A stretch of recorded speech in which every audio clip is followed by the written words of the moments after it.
நாத்து. என்ன புது மருமவள கூப்பிட்டியோ? ஆமாத்தே, ஒரு நிமிஷம். மருமவள, பழைய காலத்து 3 வடம், அந்த கோதுமை கட்ட செயின், அதுக்கப்புறம் இந்த உள்ளங்கலத்துல போடக்கூடிய பதைக்கம், இதெல்லாம் கல்யாணத்தை நீ போடவே இல்லையே. இது எனக்கு இல்லத்தே, வேற யாருக்குள்ளதா நீ?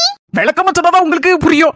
எங்க குடும்பத்துல பரம்பரையா ஒரு வழக்கம் உண்டு. அப்ப இது பரம்பரை பாட்டி நகைன்னு சொல்லு. ஆமாத்தே, இது பரம்பரை எங்க பாட்டி நகைதான். வீட்டுல இருக்க பொம்பளை பிள்ளைகளுக்கு கல்யாணம் முடிச்சு மாப்பிள்ளை வீட்டுக்கு போகும்போது குடுத்து விடுவாங்க.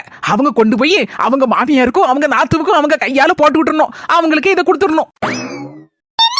அப்ப எனக்கு எங்க அம்மைக்கு தானே நீ இதெல்லாம்? கரெக்டா சொன்ன நாத்து, உங்களுக்கு தான். ஆளுக்குன்னு வச்சுடுங்க.